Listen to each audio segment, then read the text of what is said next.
Biasanya kista ganglion ini tumbuh pada jaringan yang menghubungkan otot dan tulang.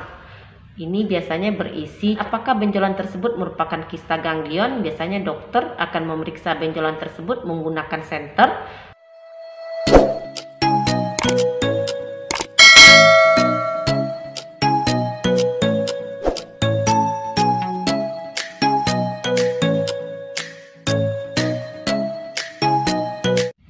Assalamualaikum warahmatullahi wabarakatuh. Ketemu lagi dengan saya Devi Febriani. Saya merupakan perawat yang bekerja di kamar operasi.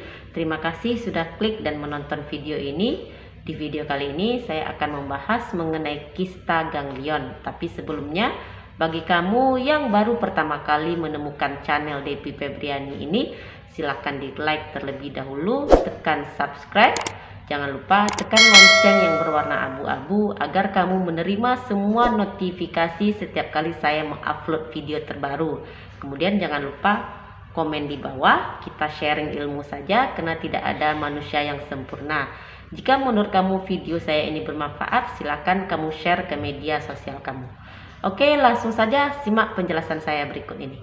Ganglion ini merupakan sejenis kista berupa benjolan atau tumor jinak dan bukan merupakan tumor ganas. Biasanya kista ganglion ini tumbuh pada jaringan yang menghubungkan otot dan tulang. Ini biasanya berisi cairan sendi di mana ganglion ini tumbuh pada daerah tangan dan pergelangan tangan. Kasusnya bisa terjadi pada semua usia, juga pada semua jenis kelamin, tapi cenderung terjadi pada usia 20 sampai 40 tahun dan lebih tinggi kasusnya terjadi pada wanita dibandingkan dengan pada pria. Sebenarnya gejalanya tidak begitu dirasakan oleh penderita. Gejala biasa dirasakan bila kista ganglion ini sudah mengganggu pergerakan sendi. Kista ganglion ini bisa muncul jika cairan sendi sudah menumpuk dan membentuk sebuah kantong pada tendon atau pada sendi. Penyebab daripada kista ganglion ini sampai sekarang belum diketahui secara pasti, tapi ada beberapa faktor yang memungkinkan terjadinya kista ganglion seperti osteoartritis dan juga cedera pada jaringan tersebut. Jika kamu ingin mengetahui apakah benjolan yang kamu alami merupakan kista ganglion atau tidak, kamu bisa melihat dari bentuknya.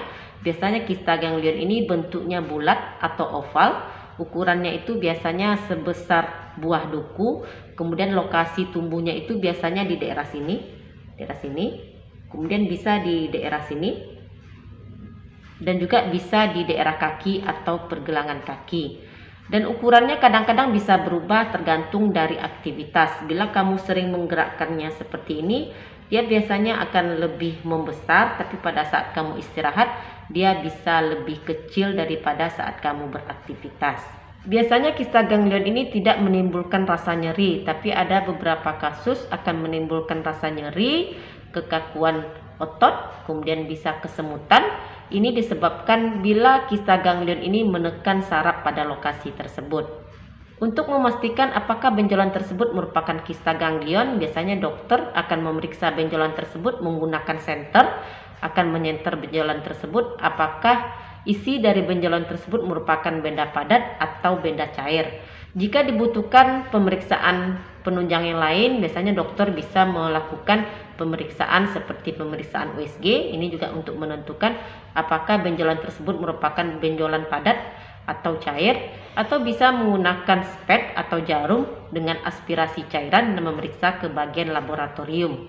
Kemudian juga bisa untuk dilakukan pemeriksaan MRI. Ini juga untuk menentukan apakah benjolan tersebut terkait oleh penyakit lainnya. Sebagian besar daripada kista ganglion ini tidak menimbulkan gejala, jadi tidak perlu dilakukan penanganan karena dia akan hilang dengan sendirinya. Tapi ada beberapa kasus jika mengganggu aktivitas dan menimbulkan rasa nyeri, maka penanganan medis harus dilakukan. Ada beberapa penanganan medis yang bisa dilakukan untuk mengatasi benjolan kista ganglion ini. Di antaranya adalah immobilization atau menekan pergerakan sendi. Dokter akan menahan pergerakan sendi dengan menahan atau membatasi pergerakan sendi yang bermasalah. Diharapkan dengan cara ini kista akan mengecil sehingga tidak lagi tertekan dan rasa sakit dapat menghilang. Kemudian yang kedua adalah melakukan penyedotan cairan atau aspirasi. Tindakan ini dilakukan dengan memasukkan jarum ke kista ganglion, kemudian menyedot cairannya. Kemudian dokter akan memasukkan obat sejenis kortikosteroid setelah dilakukan aspirasi. Ini untuk mencegah terjadinya kekambuhan kembali pada kasus benjolan kista ganglion. Jika kedua penanganan di atas tidak bisa mengatasi masalah kista ganglion, maka dokter biasanya akan menganjurkan untuk diambil tindakan pembedahan. Tindakan pembedahan di sini bisa dilakukan dengan dua cara. Yang pertama itu adalah dengan teknik astroskopi. Pada operasi ini, dokter akan membuat sayatan sebesar lubang kunci, memasukkan alat khusus yang dilengkapi dengan kamera atau artroskop. Ini biasanya bisa dilakukan pada rumah sakit besar.